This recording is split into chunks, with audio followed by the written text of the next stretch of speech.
सतगुरुदेव की जय। बंदी छोड़ कबीर साहिब जी की जय। बंदी छोड़ गरीबदास जी महाराज जी की जय। स्वामी राम देवानंद जी गुरु महाराज जी की जय हो। सर्व संतों की जय, सर्व भक्तों की जय, धर्मी पुरुषों की जय। श्री काशी धाम की जय, श्री सुडानी धाम की जय, श्री क्रोथा धाम की जय, श्री बरवाड़ा धाम की जय। सत साहिब। ग्रीव न्योली नाद सुभान गति, लड़े भुजंग हमेश, जड़ी जानो नाम जगदीश है, विष नहीं व्यापै शेष। संत गरीबदास जी महाराज परमात्मा से प्राप्त अध्यात्म ज्ञान को कितने सुंदर तरीके से प्रमाण के साथ पेश करते हैं कि परमेश्वर कबीर जी का जो नाम है ये ऐसा जबरदस्त है। कबीर साहब ने बताया कि कबीर जैसे फनपति मंत्र सुन, रख पुन सुकोड़े, ऐसे बीरा मेरे नाम से, बाल चले मुंह मोड़े। ये तो कबीर साहब ने स्वयं बताया। जैसे फनपति सर्प और गारुड़ के मंत्र को सुनकर उससे इतना डर जाता है कि अपने फन को इकट्ठा करके भागने की चेष्टा करता है, ऐसे मेरे नाम से, कबीर नाम से, उस सच्चे मंत्र से यू काल चले मुंह मोड़, ऐसे काल दूर भाग जाता है। गरीबदास जी कहते हैं, यम किंकर कर जोड़ चले तिस देख रे, धर्मराय के अंक मिटावे लेख रे, जीव जुनी नहीं जा बाठा डे गही, दर्ग मंज हजूर पकड़ छे की बही। गरीबदास जी आंखों देखा परमात्मा की शक्ति का वर्णन करते हैं कबीर जी का, कि उनको देख कर यम के दूत हाथ जोड़ के और दूर चले जाते हैं। और फिर परमात्मा ने धर्मराज के दरबार में जाके मेरी बही निकाली। बही वो बुक, वो पैड जिस पे अकाउंट लिखा था, और परमात्मा ने कहा ये मुझे दो, ये मेरा भक्त हो गया, इसने मेरी दीक्षा ले ली। वह पैड पाट दी दाता ने वहीं पर और फेंक दी कूड़े में। दर्ग मंज हजूर पकड़ छे की बही, जीव जोनी नहीं जा बाठा डे गही। कि कबीर साहब ने जिसकी बाह पकड़ ली, जिसका हाथ पकड़ लिया, जिसको शरण दे दी, वो जीव 184 प्रकार की योनियों में नहीं जाएगा। बाँ ठाडे गही, ठाडे ठाडा मीन तगड़े, समर्थ, शक्तिशाली ने हमारी बाह पकड़ ली, हमें शरण दे दी। ठाडे की परिभाषा थोड़ी सी बताता हूँ आपको, क्योंकि बच्चों कोई भी हम प्रसंग सुनते हैं उसके साथ उसका जो लिंक होता है वो कथा का होना अति आवश्यक है, अन्यथा उसका कोई प्रयोजन नहीं रहता। काफी समय पहले की बात है, एक भक्त अब परमात्मा कबीर जी की शरण में था संत गरीबदास जी के माध्यम से। और पुराने समय में खेती किसानी जो होती थी वो केवल वर्षा पर निर्धारित होती थी, और कोई नहर नूर नहीं थी, ना उसका कोई पानी लगता था। बारिश हो जाती थी कुछ एक क्षेत्र में तो उसमें किसान अपना उसको संवार के बीज बो दिया करते थे। जमीन ज्यादा हुआ करती थी उस समय। उस भगत की बहन के क्षेत्र में वर्षा होगी, वहां से मैसेज आया कि हमारे यहाँ बारिश हो गई है और सभी खेत एकदम बाने योग्य हो गए, बोने योग्य हो गए, हेल्प के लिए आओ।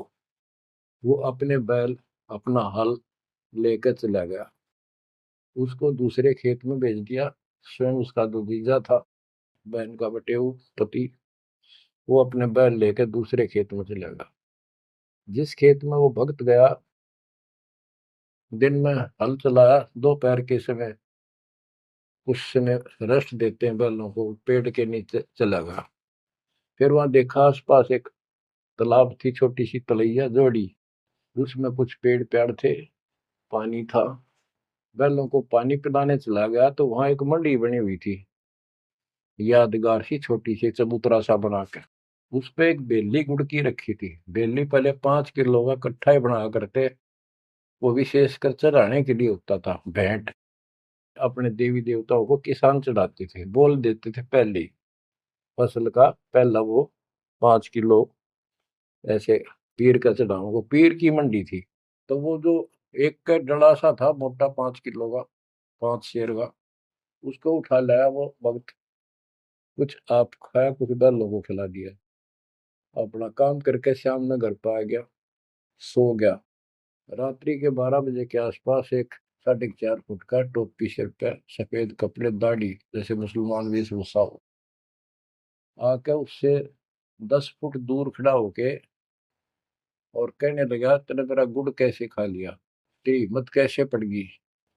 तो ठाड्डे की शरण में है, इसलिए बच गया, न तुझे मारता और तेरे दोनों बैलों को मारूंगा।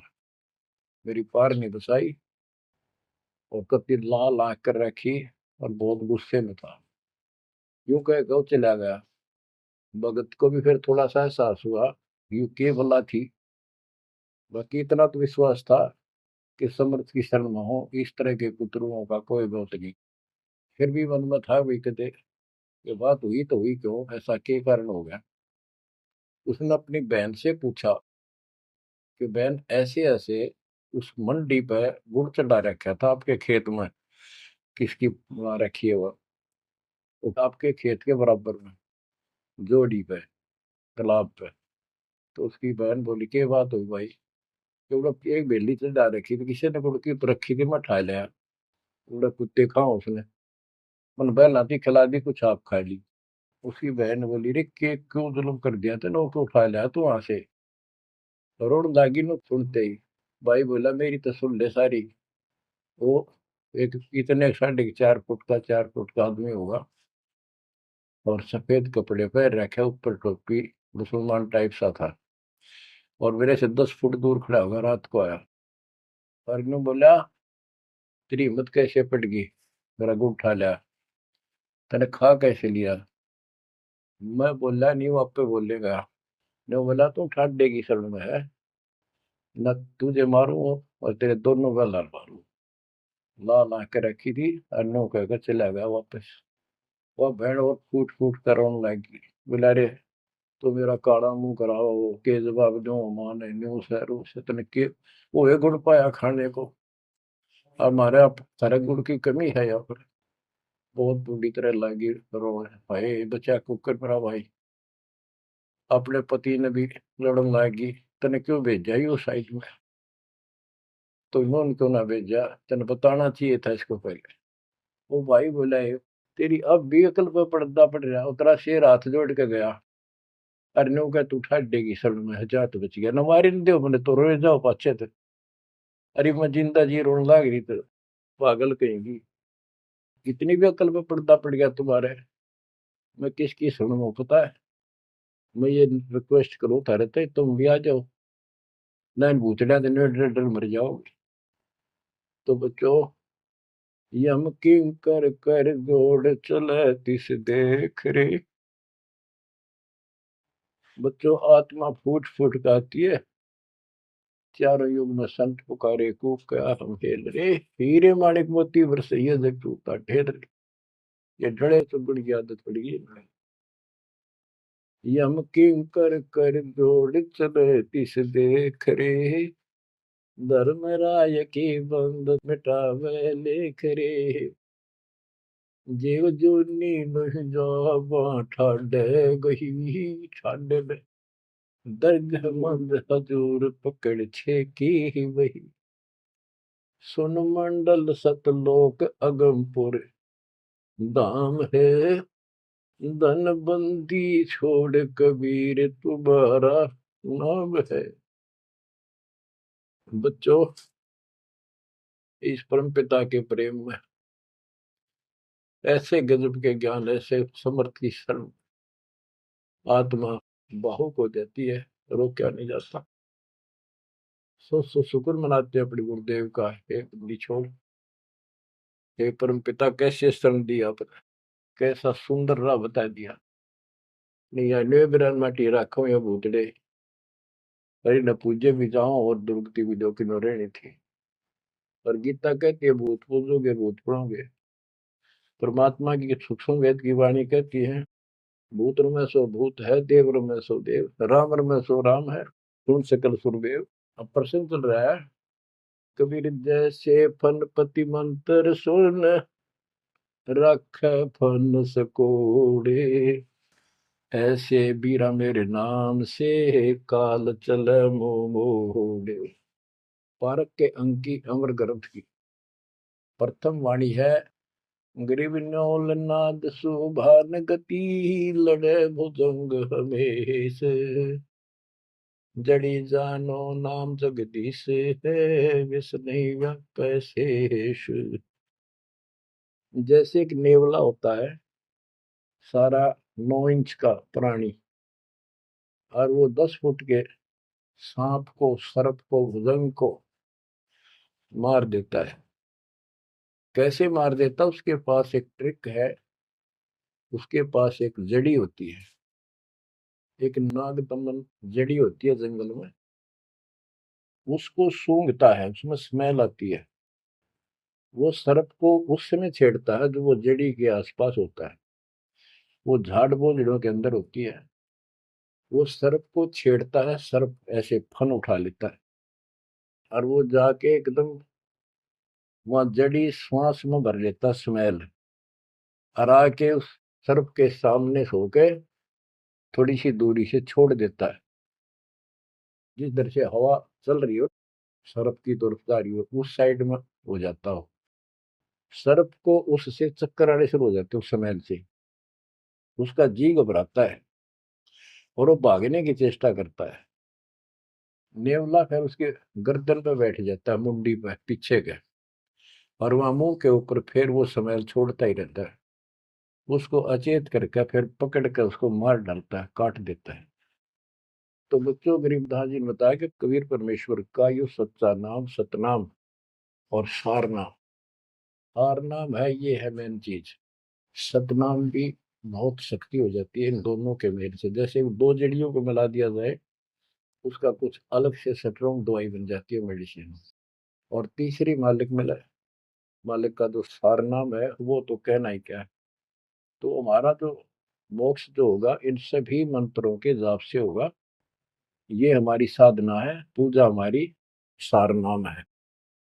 बच्चों, जैसे एक छोटा सा सर्प उस जड़ी की ताकत से, स्मेल की ताकत से जो श्वास में भर के लाता है, इतने तगड़े लंबे सर्प को कंडम कर देता है, ऐसे ही परमात्मा के इस नाम के सिमरन श्वास के द्वारा करने से। तो ये बताया कि ग्रीव न्योल नाद सुभान गति, लड़े भुजंग हमेश, और जड़ी जानो नाम जगदीश है। जगदीश सारी सृष्टि के मालिक का जो असली नाम है वो जड़ी है, वो नागदम जड़ी है। सत साहेब जी, इस वीडियो के बनाने का उद्देश्य हमारा किसी को भी नीचा दिखाना व किसी की भावनाओं को ठेस पहुंचाने का नहीं है। इस वीडियो के बनाने का उद्देश्य हमारा तत्व ज्ञान संसार के प्रत्येक मानव तक पहुंचाने का है, जिससे वे परमात्मा द्वारा दिए गए सुखों का लाभ प्राप्त कर सके और नासवान लोक को छोड़कर मोक्ष प्राप्त करें, जहाँ पर सुखी सुख होता है। तो आइए देखें संत रामपाल जी महाराज जी के तत्व ज्ञान को। उनके द्वारा लिखी गई पुस्तक हिंदू साहिब बान नहीं समझे गीता वेद पुराण, पेज नंबर 345 से। कबीर जी द्वारा स्वामी रामानंद जी के मन की बात बताना।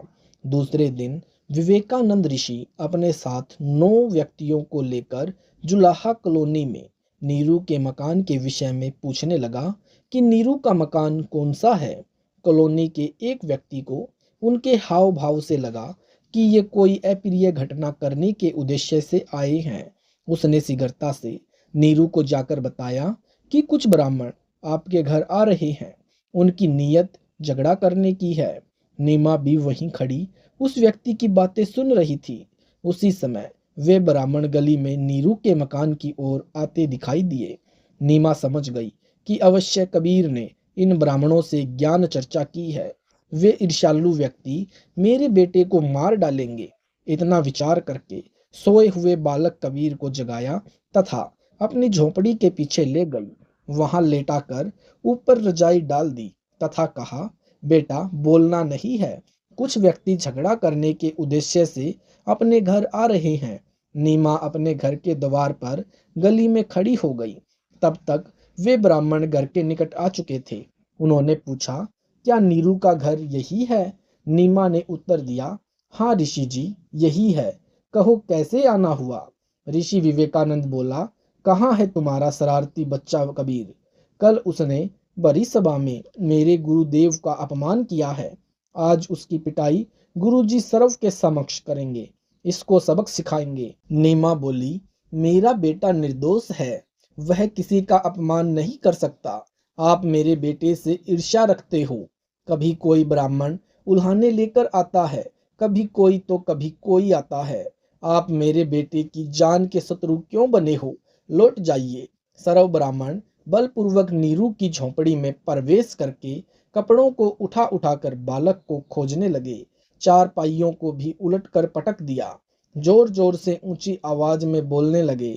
माता पिता को दुखी जानकर बालक रूपधारी कबीर परमेश्वर जी रजाई से निकलकर खड़े हो गए तथा कहा, ऋषि जी, मैं झोपड़ी के पीछे छुपा हूँ। बच्चे की आवाज सुनकर सर्व ब्राह्मण पीछे गए। वहां खड़े कबीर जी को पकड़कर अपने साथ ले जाने लगे। नीमा तथा नीरू ने विरोध किया। नीमा ने बालक कबीर जी को सीने से लगाकर कहा, मेरे बच्चे को मत ले जाओ, मत ले जाओ। ऐसे कहकर रोने लगी। निर्दयियों ने नीमा को धक्का मारकर जमीन पर गिरा दिया। नीमा फिर उठकर पीछे दौड़ी तथा बालक कबीर जी का हाथ उनसे छुटवाने का प्रयत्न किया। एक व्यक्ति ने ऐसा थप्पड़ मारा, नीमा के मुख व नाक से रक्त टपकने लगा। नीमा रोती हुई गली में अचेत हो गई। नीरू ने भी बच्चे को छुड़वाने की कोशिश की तो उसे भी पीट पीट कर मृत सम कर दिया। कॉलोनी वाले उठाकर उनके घर ले गए। बहुत समय पश्चात दोनों सचेत हुए। बच्चे के वियोग में रो रो कर दोनों का बुरा हाल था। नीरू चोट के कारण चलने फिरने में असमर्थ जमीन पर गिरकर विलाप कर रहा था। कभी चुप होकर भयभीत हुआ गली की ओर देख रहा था। मन में सोच रहा था कि कहीं वे लौट कर ना आ जाएं तथा मुझे जान से न मार डालें। फिर बच्चे को याद करके विलाप करने लगता, मेरे बेटे को मत मारो, मत मारो। इसने क्या बिगाड़ा है तुम्हारा? ऐसे पागल जैसी स्थिति नीरू की हो गई थी। नीमा होश में आती थी, फिर अपने बच्चे के साथ हो रहे अत्याचार की कल्पना कर बेहोश हो जाती थी। मोहल्ले की स्त्री पुरुष उनकी दशा देखकर अति दुखी थे। प्रातः काल का समय था। स्वामी रामानंद जी गंगा नदी पर स्नान करके लौटे ही थे। अपनी कुटिया में बैठे थे जब उन्हें पता चला कि उस बालक कबीर को पकड़कर ऋषि विवेकानंद जी की टीम ला रही है। तो स्वामी रामानंद जी ने अपनी कुटिया के द्वार पर कपड़े का पर्दा लगा लिया, यह दिखाने के लिए कि मैं पवित्र जाति का ब्राह्मण हूँ तथा शूद्रों को दीक्षा देना तो दूर की बात है, सुबह सुबह तो दर्शन भी नहीं करता। Page number 346। ऋषि विवेकानंद जी ने बालक कबीर देव जी को कुटिया के समक्ष खड़ा करके कहा, हे गुरुदेव, यह रहा वह झूठा बच्चा कबीर जुलाहा। उस समय ऋषि विवेकानंद जी ने अपने प्रचार क्षेत्र के व्यक्तियों को विशेषकर बुला रखा था, यह दिखाने के लिए कि यह कबीर झूठ बोलता है। स्वामी रामानंद जी कहेंगे, मैंने इसको कभी दीक्षा नहीं दी, जिससे सर्व उपस्थित व्यक्तियों को यह बात जचेगी कि कबीर पुराणों के विषय में भी झूठ बोल रहा था, जिनके बारे में कबीर जी ने लिखा बताया था कि श्री विष्णु जी, श्री शिव जी तथा श्री ब्रह्मा जी नासवान है। इनका जन्म होता है तथा मृत्यु भी होती है तथा इनकी माता का नाम प्रकृति देवी है तथा पिता का नाम सदाशिव अर्थात काल ब्रह्म है। जिन हाथों में कबीर परमेश्वर को पकड़कर लाए थे, उन सर्व व्यक्तियों ने अपने हाथ मिट्टी से रगड़ रगड़ कर धोए तथा सर्व उपस्थित व्यक्तियों के समक्ष बाल्टी में जल भरकर स्नान किया। सर्व वस्त्र जो शरीर पर पहन रखे थे, वे भी कूट कूट कर धोए। स्वामी रामानंद जी ने अपनी कुटिया के द्वार पर खड़े 5 वर्षीय बालक कबीर से ऊंची आवाज में प्रश्न किया, हे बालक, आपका क्या नाम है? कौन जाति में जन्म है? आपका भक्ति पंथ कौन है? उस समय लगभग 1000 की संख्या में दर्शक उपस्थित थे। बालक कबीर जी ने भी आदीनता से ऊंची आवाज में उत्तर दिया, जाति मेरी जगत गुरु, परमेश्वर है पंथ। गरीब दास लिखत पढ़े, मेरा नाम निरंजन कंत। हे स्वामी सृष्टा में, सृष्टि मेरे तीर, दास गरीब अधर बसूं, अविगत सत कबीर। गोता मारूं स्वर्ग में, जा बैठूं पाताल, गरीब दास ढूंढत फिरूं, हीरे माणिक लाल। भावार्थ, कबीर जी ने कहा, हे स्वामी रामानंद जी, परमेश्वर के घर कोई जाति नहीं है। आप विद्वान पुरुष होते हुए वर्ण भेद को महत्व दे रहे हो। मेरी जाति व नाम तथा भक्ति पंथ जानना चाहते हो तो सुनो। मेरा नाम वही कबीर देव है जो वेदों में लिखा है, जिसे आप जी पढ़ते हो। मैं वही निरंजन यानी माया रहित कंत यानी सर्व का पति अर्थात सबका स्वामी हूँ। मैं ही सर्व सृष्टि रचनहार हूँ। यह सृष्टि मेरे ही आश्रित यानी तीर यानी किनारे है। मैं ऊपर सतलोक में निवास करता हूँ। मैं वह अमर व्यक्त यानी अविगत सत कबीर हूँ, जिसका वर्णन गीता अध्याय 8 श्लोक 22 में है। हे स्वामी जी, गीता अध्याय 7 श्लोक 24 में गीता ज्ञान दाता अर्थात काल ब्रह्म यानी क्षर पुरुष अपने विषय में बताता है कि यह मूर्ख मनुष्य समुदाय मुझ अव्यक्त को कृष्ण रूप में व्यक्ति मान रहे हैं। मैं सबके समक्ष प्रकट नहीं होता। यह मनुष्य समुदाय मेरे इस अश्रेष्ठ अटल नियम से अपरिचित है। गीता अध्याय 7 श्लोक 25 में कहा है कि मैं यानी गीता ज्ञानदाता अपनी योग माया यानी रिद्धि सिद्धि से छुपा हुआ अपने वास्तविक रूप में सबके समक्ष प्रत्यक्ष नहीं होता। Page number 347। यह अज्ञानी जन समुदाय मुझ कृष्ण व राम आदि की तरह माता से जन्म न लेने वाले प्रभु को तथा अविनाशी यानी जो अन्य अव्यक्त परमेश्वर है को नहीं जानते।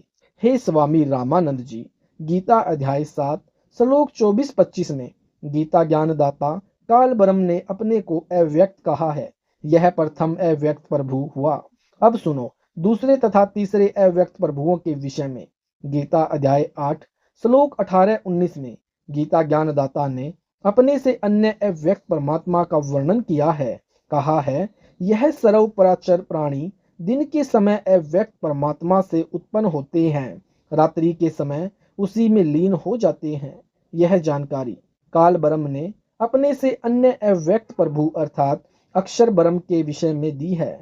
यह दूसरा अव्यक्त प्रभु हुआ। तीसरे अव्यक्त परमात्मा अर्थात परम अक्षर ब्रह्म के विषय में गीता अध्याय 8 श्लोक 20 से 22 में कहा है कि जिस अव्यक्त प्रभु का गीता अध्याय 8 श्लोक 18-19 में वर्णन किया है वह पूर्ण प्रभु नहीं है।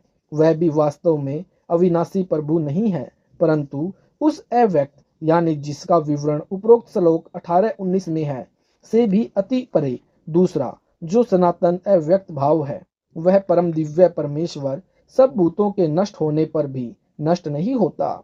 वह अक्षर अव्यक्त अविनाशी अविगत अर्थात वास्तव में अविनाशी अव्यक्त प्रभु इस नाम से कहा गया है। उसी अक्षर अव्यक्त की प्राप्ति को परम गति कहते हैं। जिस दिव्य परम परमात्मा को प्राप्त होकर साधक वापस लौटकर इस संसार में नहीं आते, यानी इसी का विवरण गीता अध्याय 15 श्लोक 1 से 4 तथा श्लोक 16 से 17 में भी है। वह धाम अर्थात जिस लोक में वह अविनाशी यानी अव्यक्त परमात्मा रहता है, वह धाम यानी स्थान मेरे वाले लोक यानी ब्रह्म लोक से श्रेष्ठ है। हे पार्थ, जिस अविनाशी परमात्मा के अंतर्गत सर्व प्राणी है, जिस सच्चिदानंद घन ब्रह्म परमात्मा से यह समस्त जगत परिपूर्ण है, वह सनातन अव्यक्त परमेश्वर तो अनन्य भक्ति से प्राप्त होने योग्य है। यानी गीता अध्याय 8 20 21 22। हे स्वामी रामानंद जी, मैं वही तीसरा श्रेणी वाला अविगत सत अविनाशी भाव वाला परमेश्वर कबीर हूँ, जिसे वेदों में कबीर देव कहा है। वही कबीर देव मैं कहलाता हूँ। हे स्वामी रामानंद जी, सर्व सृष्टि को रचने वाला मैं ही हूँ। मैं ही आत्मा का आधार, जगत गुरु, जगत पिता, बंधु तथा जो सत्य साधना करके सत्यलोक जा चुके हैं उनको सत्यलोक पहुंचाने वाला मैं ही हूँ। काल ब्रह्म की तरह धोखा न देने वाले स्वभाव वाला कबीर देव मैं ही हूँ, जिसका प्रमाण अथर्ववेद कांड 4 अनुवाक 1 मंत्र 7 में लिखा है। पेज नंबर 348, कांड नंबर 4 अनुवाक नंबर 1 मंत्र 7 का हिंदी अनुवाद।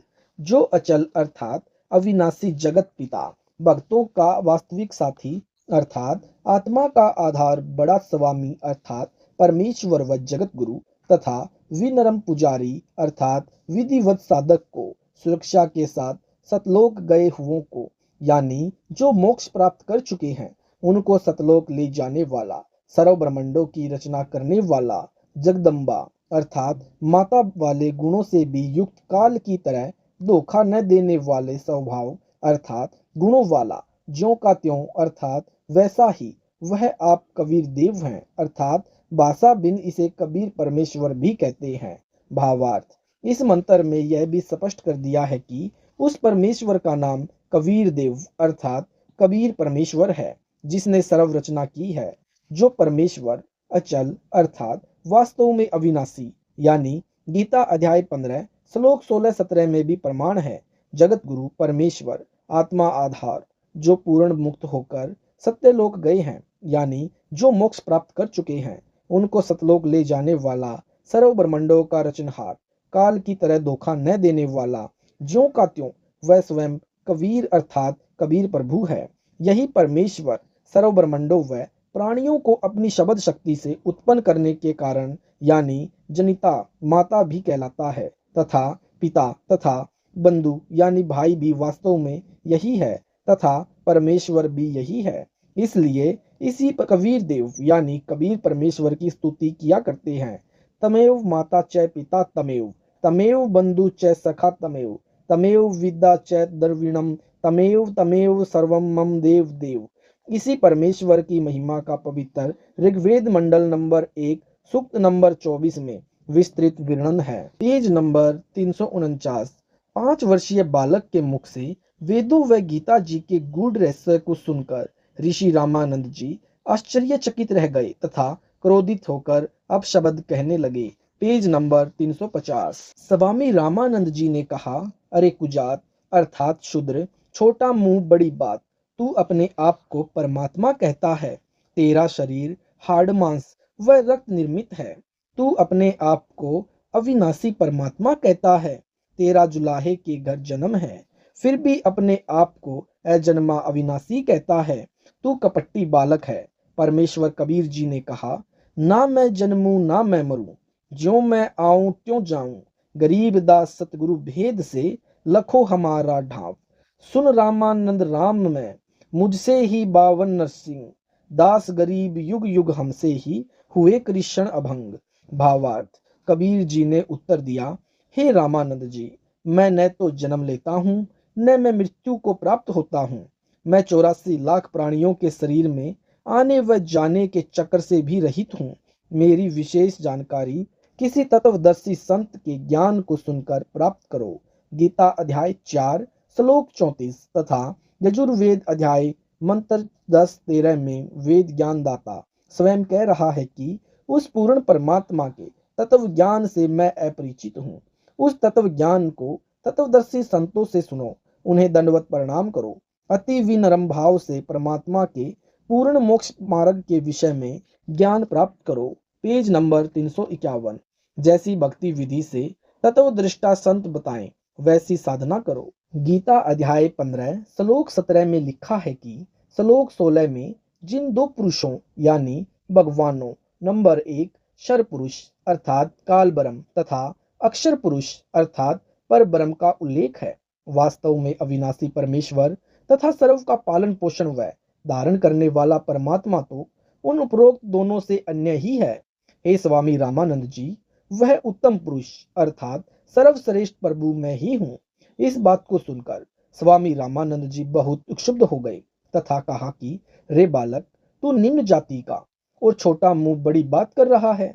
तू अपने आप भगवान बन बैठा। बुरी गालियां भी दी।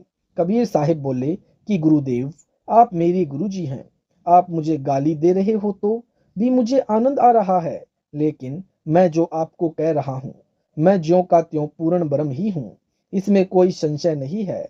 इस बात को सुनकर रामानंद जी ने कहा कि ठहर जा, तेरी तो लंबी कहानी बनेगी। तू ऐसे नहीं मानेगा। मैं पहले अपनी पूजा कर लेता हूँ। रामानंद जी ने कहा कि इसको बैठाओ। मैं पहले अपनी कुछ क्रिया रहती है वह कर लेता हूँ, बाद में इससे निपटूंगा। स्वामी रामानंद जी क्या क्रिया करते थे? भगवान विष्णु जी की एक काल्पनिक मूर्ति बनाते थे। सामने मूर्ति दिखाई देने लग जाती थी, यानी जैसे कर्मकांड करते हैं। भगवान की मूर्ति के पहले वाले सारे कपड़े उतारकर उनको जल से स्नान करवाकर फिर स्वच्छ कपड़े भगवान ठाकुर को पहनाकर गले में माला डालकर तिलक लगाकर मुकुट रखते थे। रामानंद जी कल्पना कर रहे थे। कल्पना करके भगवान की काल्पनिक मूर्ति बनाई। श्रद्धा से जैसे नंगे पैरों जाकर आप ही गंगा जल लाए, ऐसी अपनी भावना बनाकर ठाकुर जी की मूर्ति के कपड़े उतारे, फिर स्नान करवाया तथा नए वस्त्र पहना दिए, तिलक लगा दिया, मुकुट रख दिया और माला डालनी भूल गए। कंठी न डाले तो पूजा अधूरी और मुकुट रख दिया तो उस दिन मुकुट उतारा नहीं जा सकता। उस दिन मुकुट उतार दे तो पूजा खंडित। स्वामी रामानंद जी अपने आप को कोस रहे हैं कि इतना जीवन हो गया, मेरा कभी भी ऐसी गलती जिंदगी में नहीं हुई थी। प्रभु, आज मुझ पापी से क्या गलती हुई है? यदि मुकुट उतारूं तो पूजा खंडित। उसने सोचा कि मुकुट के ऊपर से कंठी डाल कर देखता हूँ, यानी कल्पना से कर रहे हैं। कोई सामने मूर्ति नहीं है और पर्दा लगा है। कबीर साहिब दूसरी ओर बैठे हैं। मुकुट में माला फंस गई है, आगे नहीं जा रही थी, जैसे सवपन देख रहे हो। रामानंद जी ने सोचा, अब क्या करूं? हे भगवान, आज तो मेरा सारा दिन ही व्यर्थ गया। आज की मेरी भक्ति कमाई व्यर्थ गई। Page number 352। क्योंकि जिसको परमात्मा की कसक होती है, उसका एक नित्य नियम भी रह जाए तो उसको दर्द बहुत होता है। जैसे इंसान की जेब कट जाए और फिर बहुत पश्चाताप करता है। प्रभु के सच्चे भक्तों को इतनी लगन होती है। इतने में बालक रूपधारी कबीर परमेश्वर जी ने कहा कि स्वामी जी, माला की गुंडी खोलो और माला गले से डाल दो, फिर गांठ लगा दो, मुकुट उतारना नहीं पड़ेगा। रामानंद जी काहे का मुकुट उतारे था, काहे की गांठ खोले था। कुटिया के सामने लगा पर्दा भी स्वामी रामानंद जी ने अपने हाथ से फेंक दिया और ब्राह्मण समाज के सामने उस कबीर परमेश्वर को सीने से लगा लिया। रामानंद जी ने कहा कि हे भगवान, आप तो इतना कोमल शरीर है जैसे रुई हो। आपके शरीर की तुलना में मेरा तो पत्थर जैसा शरीर है। एक तरफ तो प्रभु खड़े हैं और एक तरफ जाति व धर्म की दीवार है। प्रभु चाहने वाली पुण्यात्माएं धर्म की बनावटी दीवार को तोड़ना सहकर समझते हैं। वैसा ही स्वामी रामानंद जी ने किया। सामने पूर्ण परमात्मा को पाकर न जाति देखी, न धर्म देखा, न छुआछात, केवल आत्म कल्याण देखा। इसे ब्राह्मण कहते हैं।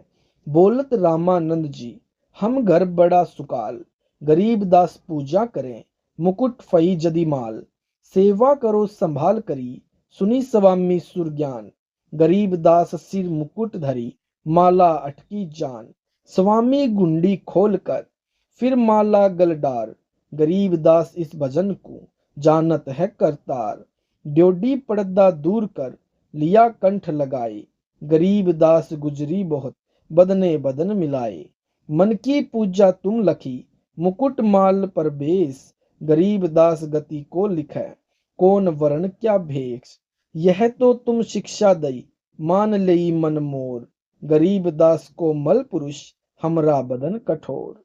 कबीर देव द्वारा ऋषि रामानंद जी के आश्रम में दो रूप धारण करना। स्वामी रामानंद जी ने परमेश्वर कबीर जी से कहा कि आपने झूठ क्यों बोला? कबीर परमेश्वर जी बोले, कैसा झूठ स्वामी जी? स्वामी रामानंद जी ने कहा कि आप कह रहे थे कि आपने मेरे से नाम ले रखा है। आपने मेरे से उपदेश कब लिया? बालक रूपधारी कबीर परमेश्वर जी बोले, एक समय आप स्नान करने के लिए पंचगंगा घाट पर गए थे। मैं वहां लेटा हुआ था। आपके पैरों की खड़ाऊं मेरे सिर में लगी थी। आपने कहा था कि बेटा, राम नाम बोलो।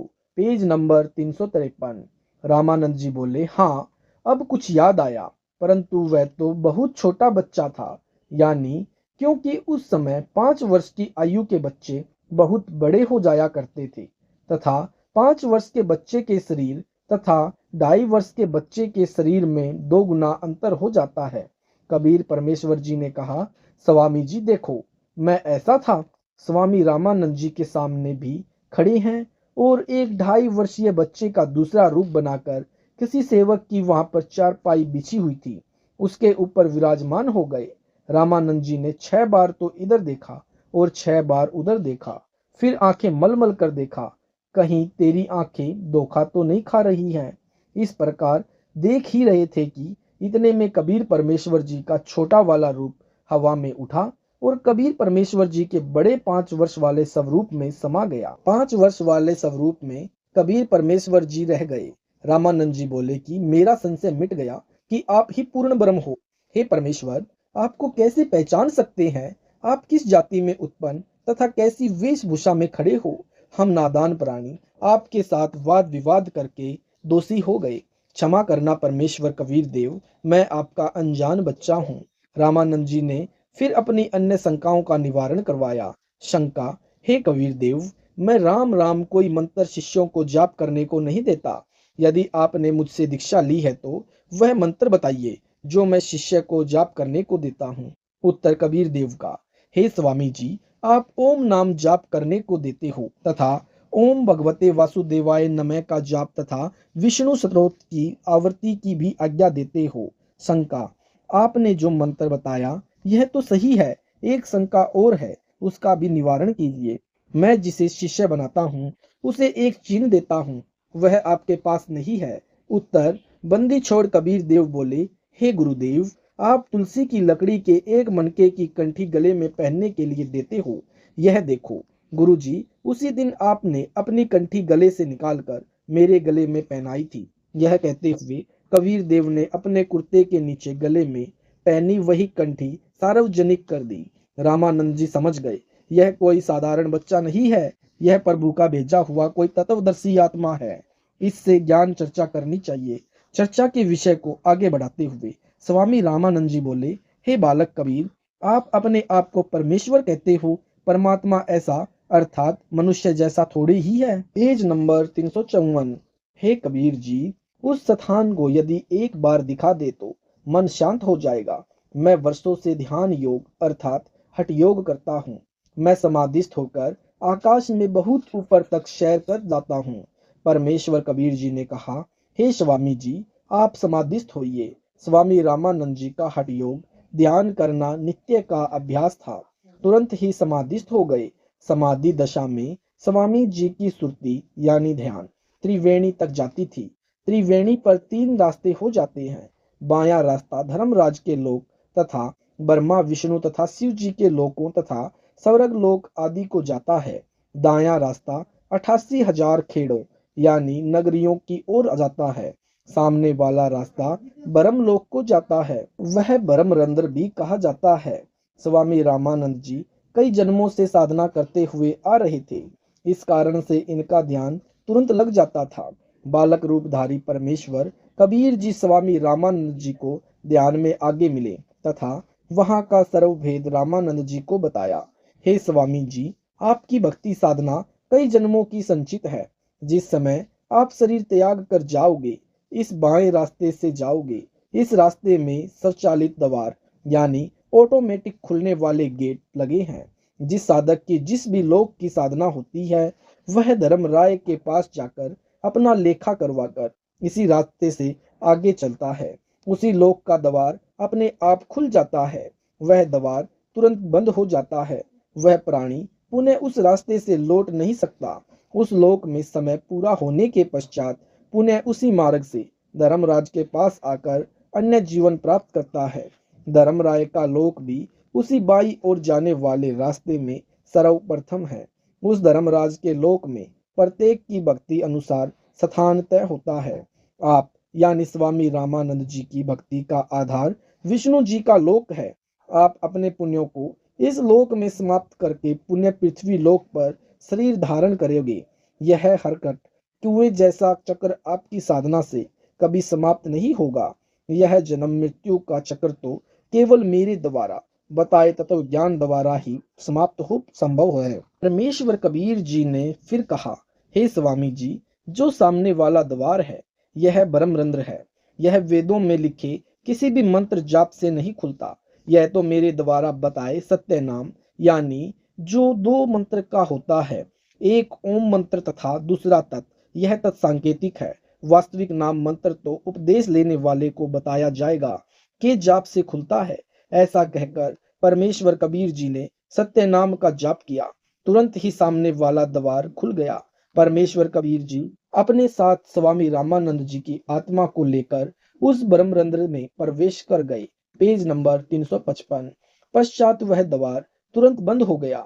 उस द्वार से निकलकर लंबा रास्ता तय किया, ब्रह्मलोक में गए। आगे फिर 3 रास्ते हैं।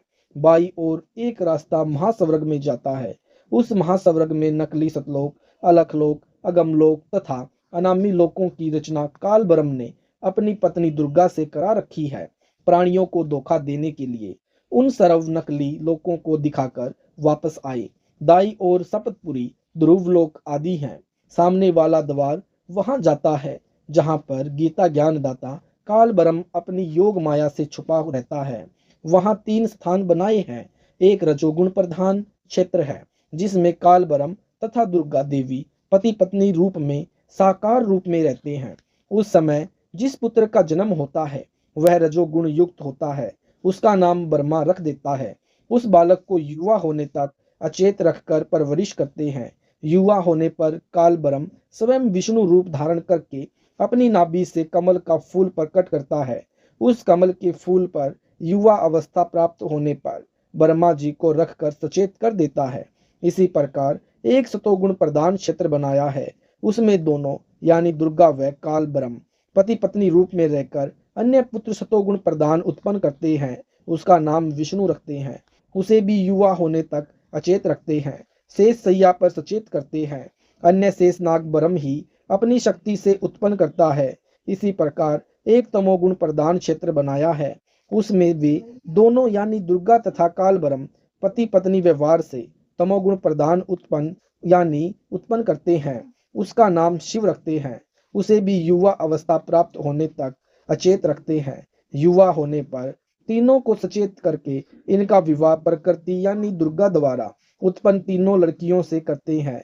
इस प्रकार यह काल ब्रह्म अपना सृष्टि चक्र चलाता है।